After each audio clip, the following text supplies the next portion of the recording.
Discutir racismo e democracia num grupo de pessoas brancas não é exatamente agradável. Normalmente, o que pessoas como eu e o Silvio trazemos é muito desconforto. E acho que esse é mesmo o nosso papel, né, nesse debate.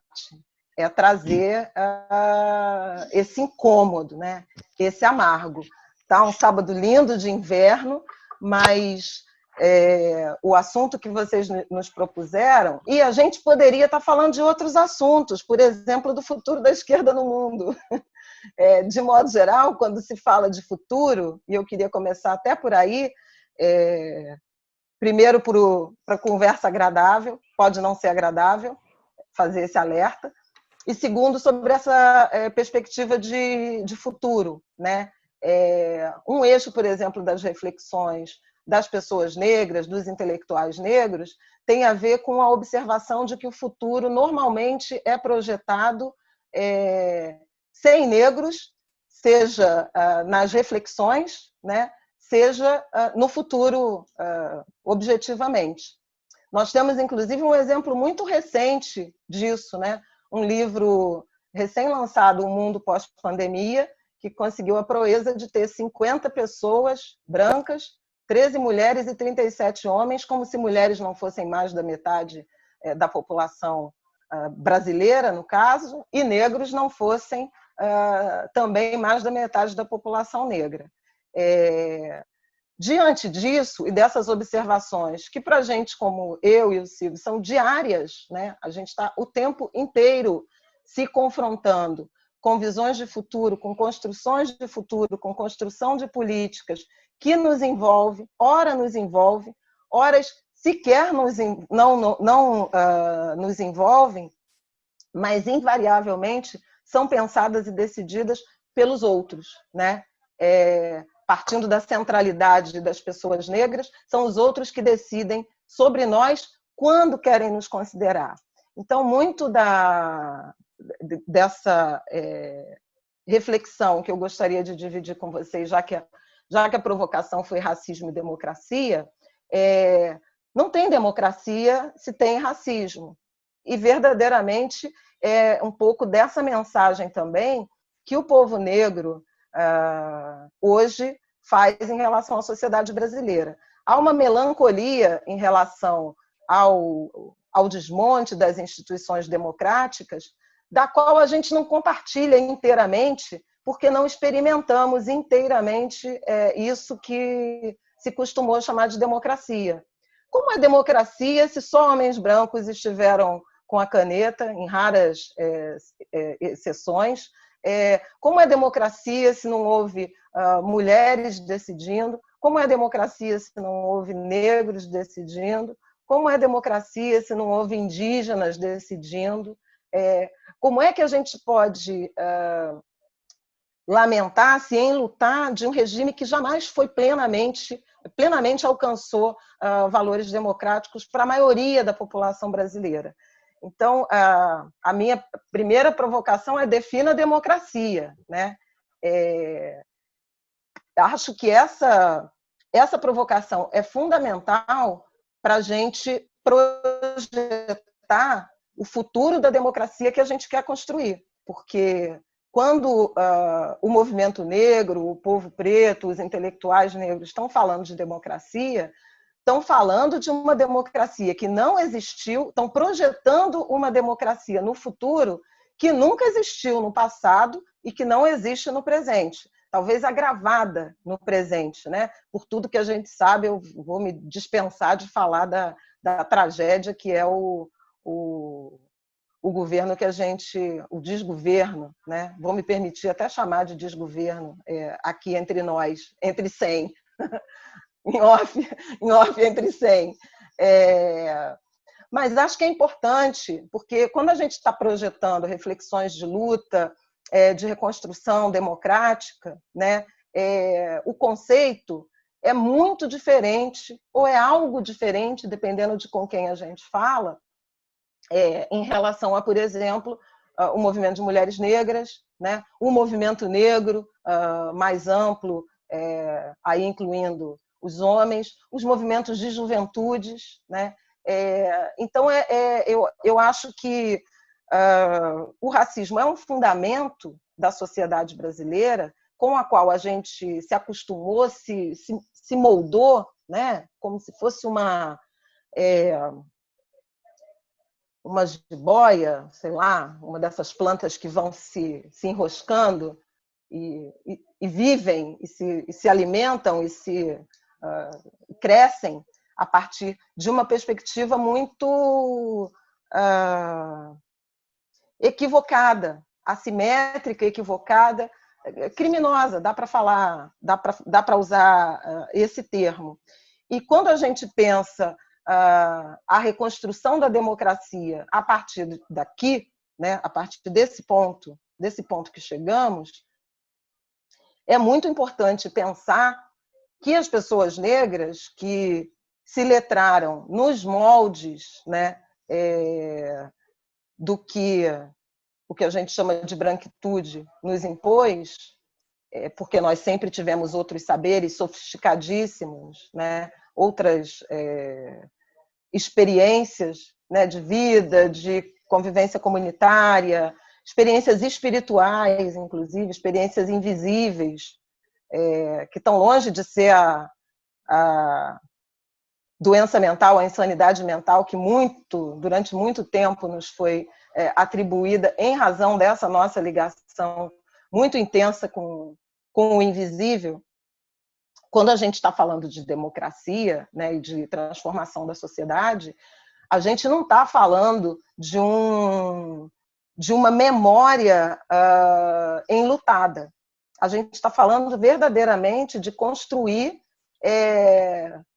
o que a gente entende como democracia, que é uma participação verdadeiramente ampla, né, e representativa da sociedade brasileira, que nos foi negada e que ainda hoje nos é negada. A partir da provocação sobre agradável, futuro, democracia e racismo, eu queria adicionar mais uma palavra, que é inclusão, e o quanto essas palavras, esses conceitos, têm significados diferentes de acordo com o grupo com os quais você está lidando, né?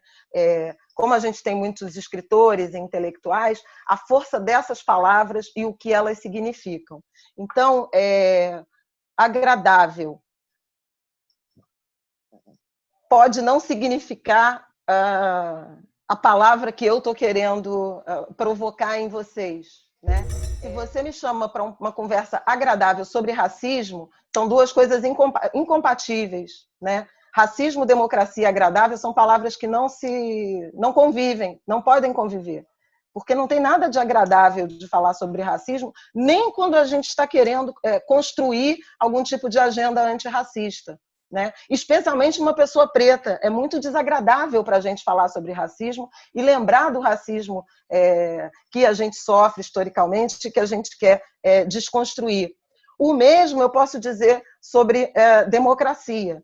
O significado de democracia é diferente, né? A democracia que provavelmente deixa eu pegar um nome assim, o Fernando Henrique se ressente ou quer reconstruir, não é o mesmo sentido de democracia que eu tenho, sendo eu uma mulher negra, historicamente invisibilizada, e eu não sou eu, a minha pessoa, mas essa figura, esse grupo social, que nunca teve representado no que a gente costumava chamar de democracia. O mesmo inclusão e o mesmo futuro, né? O futuro que eu projeto é um futuro diferente, por exemplo, do que foi recentemente projetado num livro que tem sido muito festejado, né? E eu não estou questionando a qualidade das pessoas que projetaram esse futuro, estou questionando as ausências de pessoas que eram plenamente capazes de projetar futuros, e nós estamos projetando futuros. Vocês têm esse grupo, nós temos vários grupos, vários. Eu tenho um que até o Ricardo e a Ana fazem parte do aquilombamento, e eles podem dar o testemunho daqui a pouco, de análises absolutamente sofisticadas, inclusive sobre democracia, inclusão, memória, né? Mas são conversas que estão apartadas, né, desse ambiente de privilégio que a sociedade brasileira criou, no qual as pessoas se protegem e continuam projetando o futuro sem a gente. É um pouco para a gente trazer uma proposta de construção de democracia, de futuro e de antirracismo, né, que leve em conta a existência das pessoas negras, mas, sobretudo, os saberes e a riqueza contida nesses saberes. A gente sabe muito do Brasil de verdade, das periferias, das convivências, das tecnologias sociais que não são visibilizadas com esse nome, mas que são tecnologias sociais. Tem vários exemplos, daqui a pouco a gente pode retomar e falar sobre isso, mas é que a forma como, sobretudo, o léxico, né, o vocabulário brasileiro, a língua portuguesa, é usada para se referir às pessoas negras, ela é totalmente destituidora da nossa potência e da nossa capacidade. Então, a gente faz um esforço enorme, não apenas para se mostrar vivo, presente, existente, potente e produtivo, mas qualificado para levar adiante projetos de futuro, projetos de Brasil, projetos de democracia que sejam agradáveis para todos. O debate sobre o futuro das esquerdas no Brasil, ela envolve necessariamente discutir, inclusive, as ausências do debate, nos debates que a esquerda vem fazendo nos últimos tempos, nos últimos anos. E uma dessas ausências, sem dúvida alguma, é a questão racial. E não quer dizer que, dentro da agenda das esquerdas, a questão racial não foi uma agenda importante, não tem sido, ao longo do tempo, uma agenda importante, fundamental.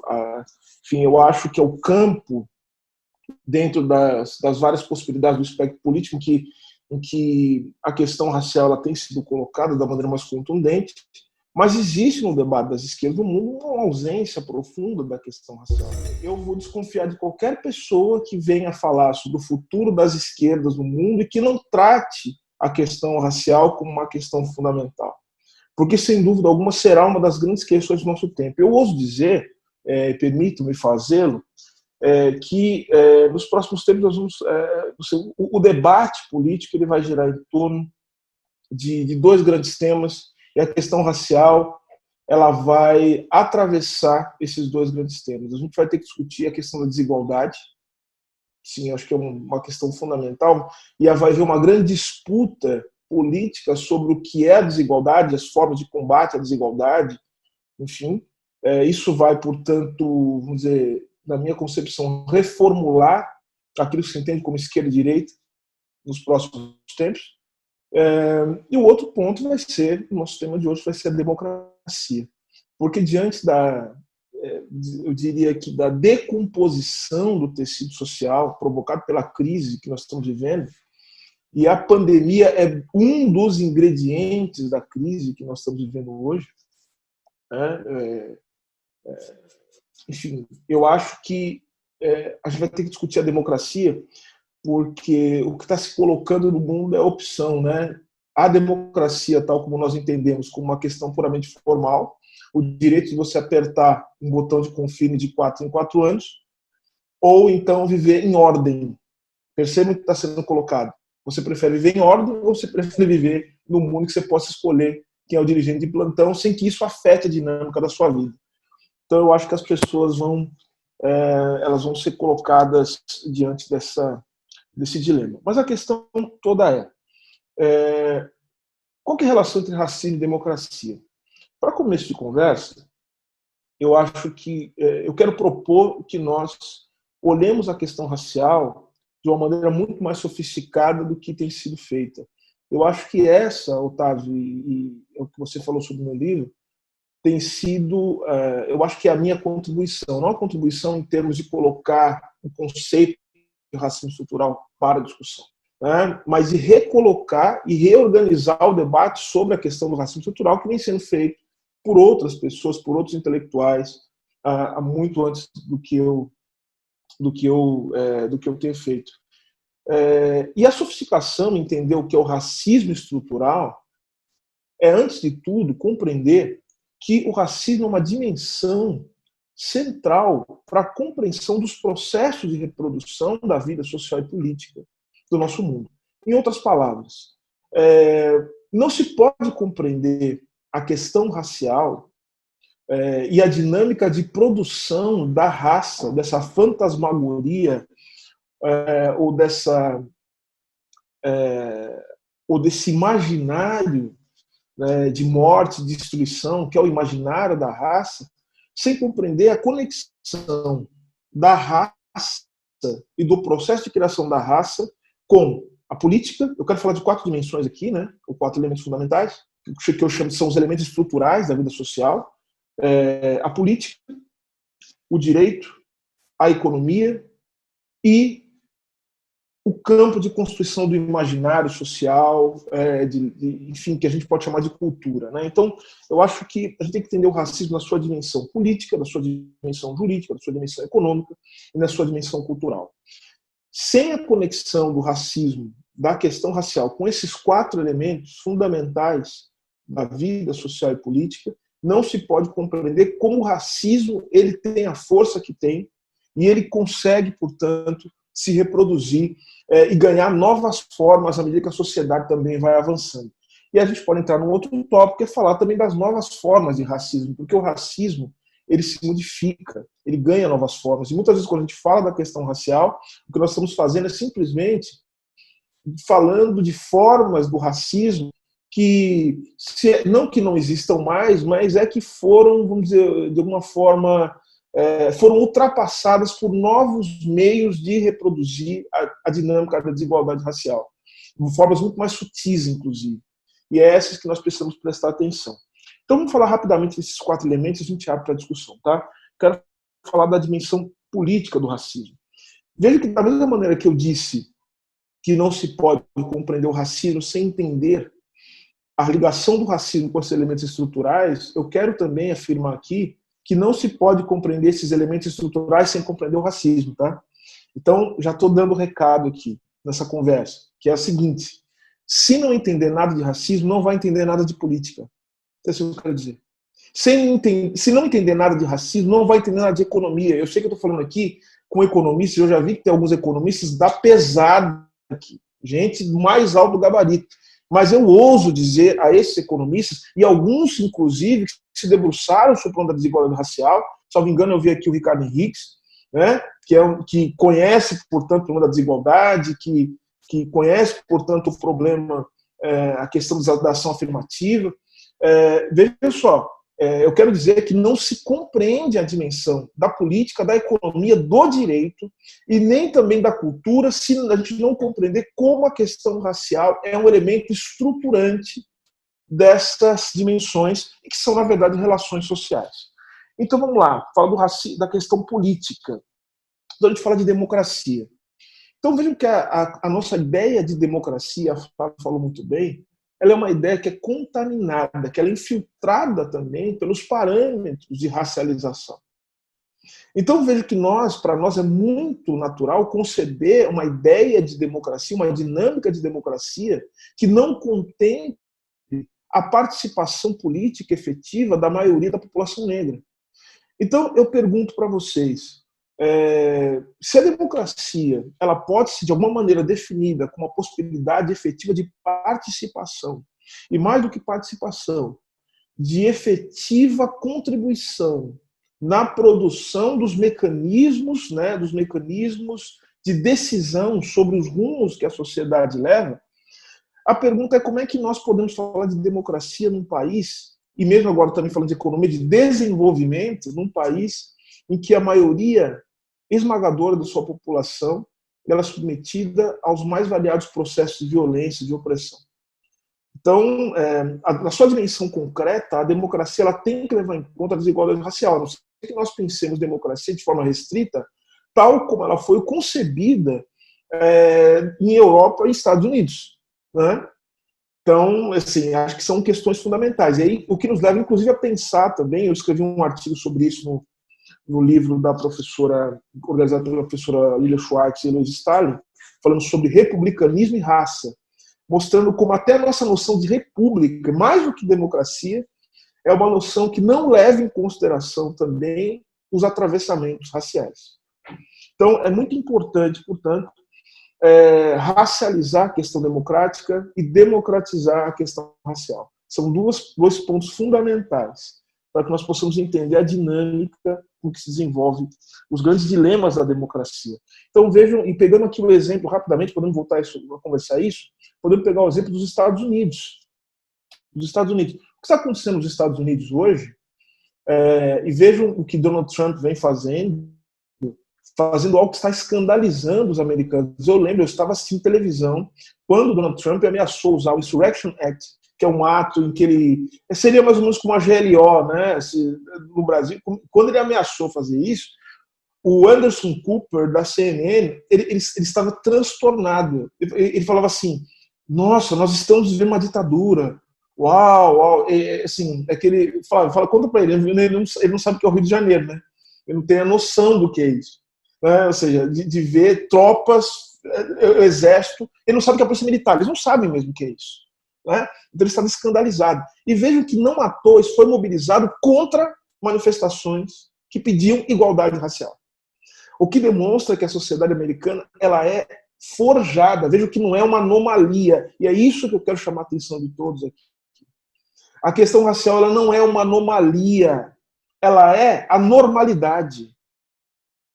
Tanto que quando a gente começa a falar da questão racial, surge, olha aí, Flávia, surge o mal-estar. O mal-estar surge justamente porque não é normal. Porque não é normal falar de antirracismo. Aliás, não é normal falar de racismo, inclusive. O normal é que nós convivamos absolutamente bem em um grupo sem pessoas negras. Sem questionar a respeito disso. Então a gente tem que tirar do campo da culpa, do campo apenas do sentimento, da questão moral, o que é importante, sim, mas o racismo é uma questão política, são relações de poder que se formam para além das vontades individuais e que conformam, portanto, a nossa forma de ser no mundo. E esse é um ponto central aqui, né? Para nós entendermos a sofisticação da questão racial, enquanto nós somos, portanto, levados a compreender os processos políticos para além, né, da vontade pessoal ou, enfim, uma inflexão religiosa que tenhamos. Essa não é a questão central. A gente acha que a democracia se confunde com Estado de Direito. Senhoras e senhores, pedir Estado de Direito não é exatamente clamar por democracia. Até porque não existe a possibilidade de você criar sistemas sistemáticos, sistemas de opressão, sem que haja uma tecnologia jurídica por trás disso. Clamar pelo Estado de Direito é clamar por legalidade, é clamar pela previsibilidade, é clamar para que o Estado se mova a partir dos parâmetros legalmente estabelecidos, que têm que ser prévios, portanto. Nós temos o direito de saber o que o Estado pode fazer e o que as corporações e as pessoas podem ou não fazer, para que nós possamos, inclusive, planejar de maneira racional nossas ações no mundo. O direito é uma forma de racionalização do espaço político. Só que vejam só, o racismo é uma forma de racionalização, não é uma forma de irracionalidade. Tanto é verdade que o racismo, para que ele funcione, ele precisa ser construído não apenas na cultura popular, mas tem que ser construído no campo da academia. O racismo veja, sem faculdade de direito, o Lilia Schwartz contou isso pra gente muito bem. Sem faculdade de direito, escola de medicina e museu de história natural, não existe racismo. O racismo como sistema ele tem que ser produzido intelectualmente. Tem que haver os juristas do racismo. Assim como tem que haver os economistas do racismo, os jornalistas do racismo, né, os sociólogos do racismo, tem que haver, portanto, os historiadores do racismo. E conto aqui rapidamente uma historinha que eu acho que é importante dizer. Eu dei nos Estados Unidos, eu dava duas disciplinas. Eu dava uma disciplina chamada Black Lives Matter, US Brasil, e eu nem sabia que ia acontecer tudo isso, mas eu fiz a disciplina, junto com o professor John Franks. E a outra disciplina que eu dava é Race and Law in Latin America, Direito e Raça e Direito na América Latina. Nessa disciplina, o que foi interessante notar foi o seguinte, que quando a gente começa a falar da formação dos sistemas jurídicos, do sistema jurídico nos Estados Unidos, e a gente começa a falar da formação do sistema jurídico na América Latina, a gente percebe que a questão colonial, a questão da escravidão, ela foi central para construir tanto o sistema jurídico antes da Guerra Civil nos Estados Unidos, mas o sistema jurídico posterior também, as leis de Jim Crow. E veja que não foi só uma concepção de juristas. Foi fundamental que os historiadores falassem muito mal do período da reconstrução para dizer o seguinte, olha só, antes das leis de Jim Crow, o país é uma bagunça. Ainda bem que teve Jim Crow, porque o Jim Crow foi para arrumar a bagunça que esses caras fizeram depois da abolição. Olha só que interessante. Ou seja, o pós-abolição foi uma zoeira, né? Foi uma festa do caqui geral. Os Estados Unidos estava tudo zoado. Ainda bem que veio o pessoal que entendeu que tinha que ter o Jim Crow para a gente normalizar e regularizar o país. Vejam que essa foi um papel fundamental dos historiadores para contar essa história no campo da academia. Quem começou a contar essa história de maneira diferente? Um intelectual negro chamado W.B. Du Bois, que escreveu um livro chamado Black Reconstruction in America, falando como os historiadores se apropriaram da história da reconstrução para fundamentar as leis de Jim Crow e também o racismo, tal como ele tem forma nos Estados Unidos. Então, ou seja, nós temos a ilusão de que a racionalização do espaço político é suficiente para expulsar todas as formas de opressão, quando, na verdade, não é isso que acontece, inclusive no campo da economia, que a gente vai falar rapidamente agora, questão econômica. Depois que eu tive a Flávia acho que acompanhou isso, né, Flávia? Flávia, depois eu fui no Roda Viva e eu falei uma coisa no Roda Viva que criou uma polêmica terrível entre os economistas, mas eu não estou nem aí, viu? Eu tô me metendo mesmo. Bom, primeiro, eu dou aula de economia política já há algum tempo, eu sou advogado tributarista e agora eu vou começar a fazer só de raiva. Eu vou fazer um pós-doutorado em economia na USP com a Leda Paulani, só de raiva, para falar sobre esse tema que o pessoal ficou bravo comigo que eu falei. Eu falei sobre racismo e austeridade. Eu falei que não é possível que nós sejamos antirracistas defendendo políticas de austeridade, tal como se entende, porque tem várias formas de compreender austeridade, eu sei disso, né? Mas compreendendo a austeridade como sendo corte nos direitos sociais, né? Diminuição de orçamento de saúde, né? Para gerar superávit, essa coisa toda. Eu falei assim, isso é incompatível com postura antirracista. Nossa, o pessoal ficou louco, mas o que eles vão falar? Eles não vão discutir o mérito que eu falei. Vão falar assim, você não é economista. Eu falei assim, bom, então a gente está ferrado, a gente não pode discutir nada, porque a gente tem que discutir direito econômico. A direito econômico eu posso discutir? Agora, porque vejam só a questão. A questão é a seguinte, tem um grande debate, eu não sei se todos sabem, né, talvez não seja de especialização, mas uma coisa que eu fui estudar, tem um debate fundamental sobre questão racial no campo da economia, que é um debate que a gente pode pegar as raízes disso lá nos Estados Unidos, nos anos 30. Nos anos 30. Começa um debate que eles estão pensando desenvolvimento, pensando o seguinte, como é que a gente pode pensar desenvolvimento econômico num país que tem segregação racial? Começa esse debate nos Estados Unidos. E eles vão mobilizar, eles vão chamar um economista famosíssimo, o Gunnar Myrdal, para discutir essa questão. Ele vai escrever um livro clássico chamado An American Dilemma, né? Um dilema americano, em que ele vai discutir essa questão e ele vai chegar à conclusão de que ele é um sujeito inspirado, né? Pelas políticas de bem-estar social, enfim. E ele vai dizer o seguinte, olha, o problema tem uma desigualdade nos Estados Unidos, ela é institucional, então os americanos precisam se reposicionar moralmente e começar a modificar o funcionamento das instituições.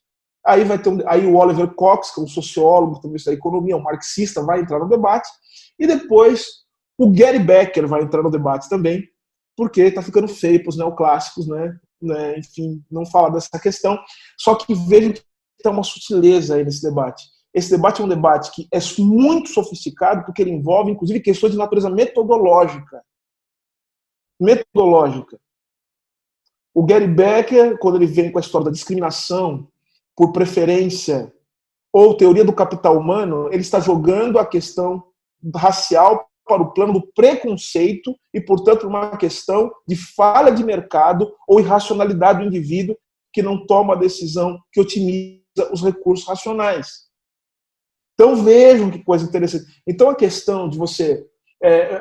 o ser antirracista, existem vários modos de ser antirracista.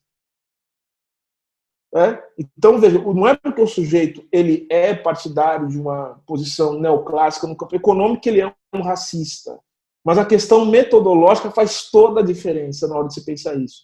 Os keynesianos também vieram também com uma teoria, né, que é da discriminação estatística. Enfim, você tem um debate na economia. Qual que é a questão, Flávio, que é importante dizer? Por que as pessoas não estão discutindo essas questões? Inclusive no campo do marxismo, nós temos inclusive uma contribuição fundamental do Walter Rodney, que escreveu um livro clássico, que eu não sei por que não sai nova edição, né, desse livro, que é Como a Europa subdesenvolveu a África. Um livro ele até o Celso Furtado no livro, mostrando como as políticas de desenvolvimento muitas vezes não estão pensando na questão racial e não estão pensando também em como elas podem ser racistas também, destruindo a comunidade negra em nome do desenvolvimento. Olha só que debate fundamental hoje para pensar, inclusive, questão ambiental. Olha só. E termino com o que a Flávia começou. Flávia, olha que interessante que você está falando aqui. Você falou um mundo sem negros, né? Isso envolve, portanto, essa dimensão cultural do racismo. Vocês percebam que no campo da arte, no campo da estética, tem pessoas do campo da arte, do campo da estética. Eu até brincava com os meus alunos. Eu falei, percebe como tem uma grita geral quando você, por exemplo, muda a raça de um herói famoso dos quadrinhos. Aí o Homem-Aranha é negro, né? Sabe que o Homem-Aranha... Não tem o Peter Parker ainda, calma, mas tem agora o Miles Morales. Olha só, preto e hispânico ainda por cima. O Homem-Aranha, e é mais poderoso que o Homem-Aranha original. Né? Eu pego muito isso para cultura pop. Teve uma grita geral, o pessoal fica com raiva. O Homem de Ferro não é mais Homem de Ferro, é uma mulher negra, jovem, e que usa a armadura do Homem de Ferro, é um gênio, né? Então, desculpa, Silvio, te interromper, mas claro. A Pequena Sereia me parece que é uma evidência, né? A Pequena Sereia sim, Negra, né? Sim, que viralizou. Nunca vi sereia negra. Ninguém nunca viu sereia. É um personagem mítico. Isso, é isso, então, que, assim, eu ia falar, é isso que eu ia falar para você, Flávia. É justamente meu Deus, ponto. Já viu sereia? Isso, por que ela não pode ser negra, né? Exato, é isso que imaginário... eu ia brincar. São coisas que não existem. Então, veja só, eu até brinco com os alunos, eu falo assim, gente, vocês estão achando ruim que o Homem de Ferro pode ser uma mulher negra? Só que assim, aí tem uma novela chamada Os Mutantes, a pessoa solta raio do olho, vira lobisomem e tal, e é normal. Aí, ou então, pior, o cara faz uma novela, aí tem uma pessoa negra rica na novela e tal, não sei o quê. Ah, mas isso aí não é papel. Ou então, quando coloca o negro para fazer sempre a mesma coisa, assim, empregado doméstico, aquela coisa, né? A pessoa que vai morrer no final, o bandido, alguma coisa do gênero, o pessoal acha que é normal isso aí, né? Eu falei, gente, mas não pode mudar um pouco o papel, não pode inverter o papel, não pode colocar numa outra posição, mudando um pouco, subvertendo o imaginário que é fundamental na luta antirracista? Aí não pode, porque não é real. A real é mutante, gente soltando raio do olho, sereia, Homem de Ferro, isso aí é normal. Vocês perceberam, então, o nível então, de como a gente, no campo da cultura, inclusive, a gente quer, sabe, fala assim, não, nós somos revolucionários, mas a gente não consegue, né, trabalhar com o rompimento do imaginário racial. É por isso que dentro do movimento negro, Fabio, olha que interessante, você falou, né, de ficção e tal, por isso que imaginar o mundo onde os negros são diferentes tem sido um esforço feito pelo chamado afrofuturismo. O afrofuturismo é isso. Só que tem um afrofuturismo meio reacionário também, a gente pode falar, a gente fala de direita e esquerda, né? Fica querendo, sei lá, voltar para o Wakanda, não é isso que a gente está falando. Falando de uma outra coisa. Falando do afrofuturismo, que é justamente projetar imaginários que sejam não racistas, que não coloquem a raça e o negro nesse lugar em que a raça e o racismo como processo. Veja, o racismo é o processo de criação da raça. Então, em que o racismo ele não seja colocado em outras bases. Porque pensar, o negro, veja, você coloca Você faz os Jetsons, né? Acho que o pessoal é muito jovem aqui, talvez não lembre desse desenho, né, dos Jetsons, né?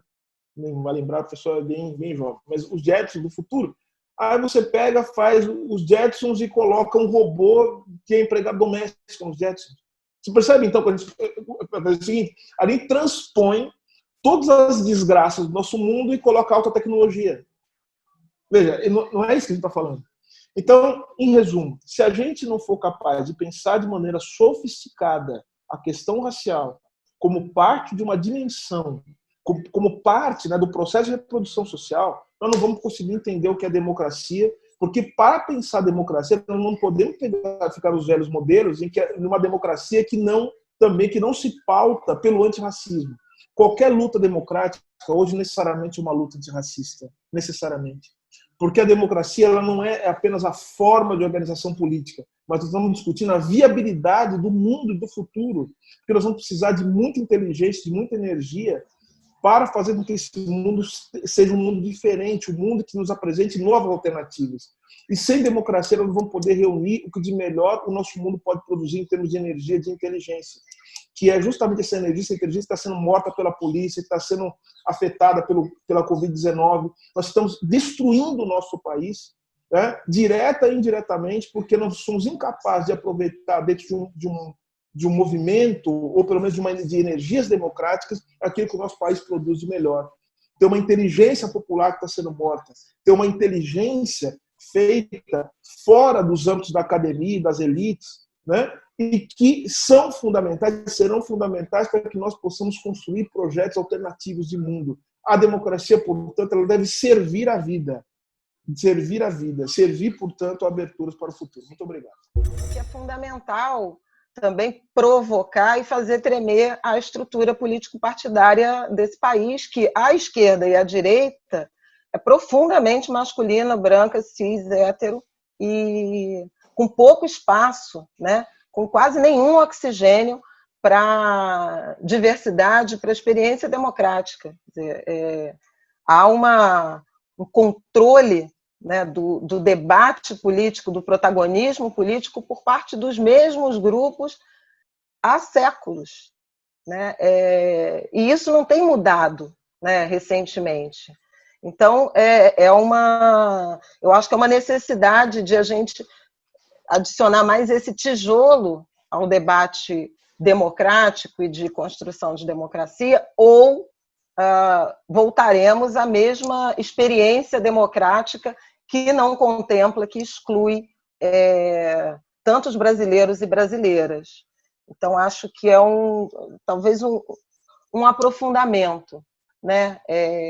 E digo isso porque a gente tem, nesse momento, dois eixos de reflexão, de mobilização.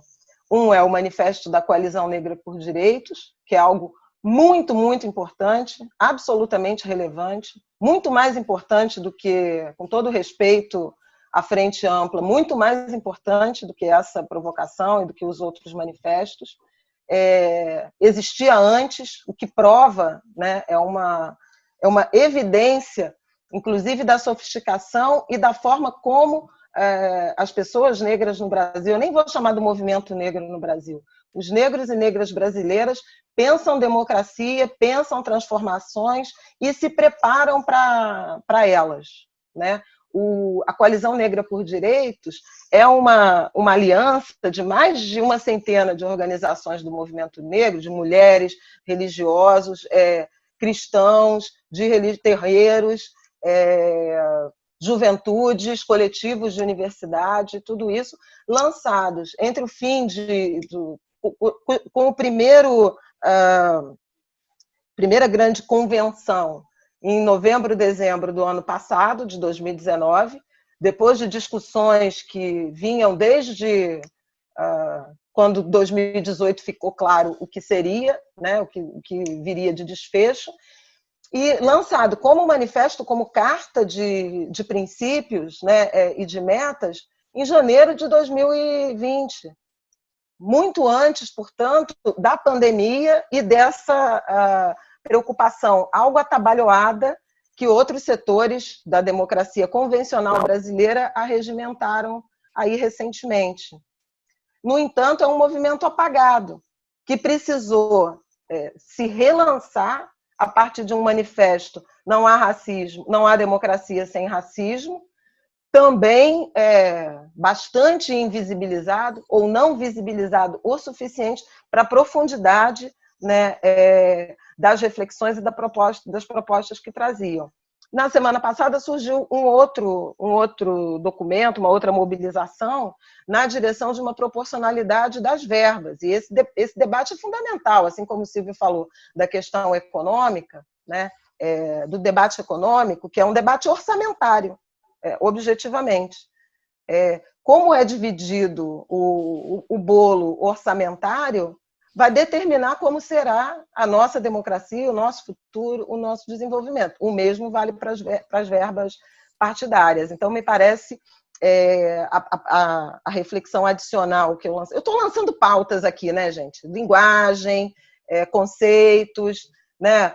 O preconceito linguístico, o significado das palavras, o significado objetivo de democracia. Estou lançando aqui umas pautas, mas acho que a pauta da provocação político-partidária é fundamental para a gente construir alguma coisa diferente logo ali, né, em novembro, dezembro de 2020, e mais longamente, estruturalmente, nos próximos períodos eleitorais. Ontem eu recebi várias mensagens ao longo do dia com pessoas assombradas por Bolsonaro estar liderando a pesquisa, segundo a Paraná Pesquisas.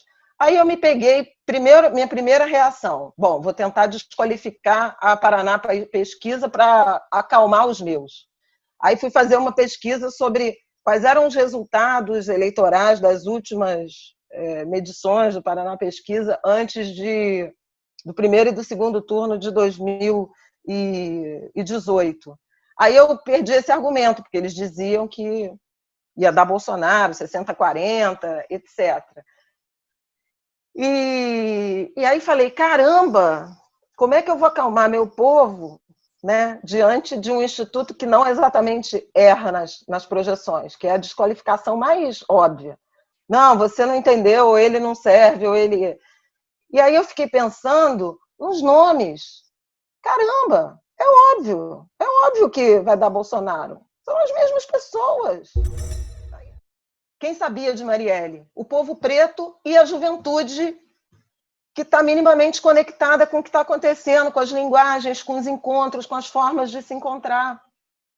Então, assim, eu tenho que dizer a vocês que há muita coisa acontecendo, há muita potência, muito pensamento, muita proposta de grande qualidade, de grande sofisticação, embora sem o letramento formal e de títulos que nos é cobrado, sobre o Brasil, que precisa ser considerado como potência e não como projeto. Não é o projeto da fulana, é um projeto de Brasil. E eu acho que isso passa por um questionamento também dessas estruturas político-partidárias que vão fazer a gente, em se mantendo nessa direção, vão fazer a gente perder e perder. Então, a gente precisa de uma construção diferente. Onde estão essas pessoas? Busca ativa das pessoas que estão pensando o Brasil de forma muito sofisticada. Olha o Krenak escrevendo, olha tudo que Sueli já escreveu, olha Silvio, olha Djamila, olha Conceição, olha a ficção produzida pela Eliana Alves Cruz, outros protagonismos, as pessoas de terreiro. Eu acredito profundamente nisso. E aí a gente não pode revirar e ficar debruçado sobre os mesmos baús. Isso que a gente chama de democracia brasileira é algo embolorado, é uma busca nos mesmos baús de sempre. E a gente precisa abrir esse baú, botar ele no sol e enxergar os outros baús que estão por aí, com muito pensamento. Nem é novo, né? Não se iludam. A gente está montando o nosso quilombo, porque nós estamos perdendo o Brasil. E o povo preto brasileiro sabe como é que se aquilomba e vai se protegendo. É uma pena, vamos perder muitos, mas muitos sobreviverão. Quando o Krenak falou lá atrás, eu tenho pena dos homens brancos porque eles não têm a menor ideia do que está acontecendo e vão adoecer, e nós indígenas estamos lutando, morrendo, mas lutando há muito tempo e entendendo o que é esse arranjo, eu posso dizer exatamente o mesmo sobre o povo preto, de como a gente se aquilomba, se fala. E o quanto vocês não têm ideias do quanto a gente se aquilomba, se fala e está montando estratégias de sobrevivência. As mais precárias, algumas delas, recentemente, deu na liminar do Fachin. Né? Isso tem diálogo e muita participação desses grupos de pensamento que entendem que ir para a rua só vai produzir mais mortes. Então, é muito interessante isso que aconteceu no meio da pandemia, para ficar num exemplo de aliança institucional a partir de movimentos periféricos, né? Os coletivos de favela serem incorporados à DPF, como Amicus Curiae, né? Com o advogado negro, o Gabriel, da Conectas, os representando, e com uma decisão do Supremo Tribunal Federal dizendo que Raul Santiago, Buba Guiar e Renê Silva disseram que as ações, legitimando essas... Isso é prova de uma longa caminhada de construção, de formação, de legitimação dessa juventude de favela que está fazendo coisas. O Complexo do Alemão montou, com seus coletivos, um gabinete de crise. Eles deram um olé. O Pedro Guimarães ainda está cancelando conta porque resolveu fazer inscrição por aplicativo de smartphone. No Brasil, quando qualquer pessoa que conhece minimamente de política pública sabe que se você fizer isso, você vai privilegiar os mais ricos e vai estimular a fraude. Claro! Ora, se você cria uma conta numa rede social e vem alguém para te hackear, para te derrubar, é óbvio que se o cara criar uma política social ancorada em smartphone, apartada da assistência social, isso não vai dar certo, vai ter muita fraude. Muito mais do que o esperado. E, no entanto, ele diz numa coletiva, eu já fui pobre e estou preocupado com os pobres, e lança esse sistema. Ele diz que o Brasil é incrível porque botou no ar, e ele não é cobrado pelos absurdos, pelos privilégios, pelos privilegiados que estão ocorrendo. Eles culpam quem fraudou e não quem idealizou o sistema. Imagina se fosse um preto fazendo isso. O que teria acontecido na sociedade brasileira? Então, eu não vim aqui falar com vocês, alfabetizar racialmente um grupo tão qualificado. Né? Vocês sabem que os negros estão na base das estatísticas, coitado dos negros, etc, etc, etc. Eu vim falar o contrário.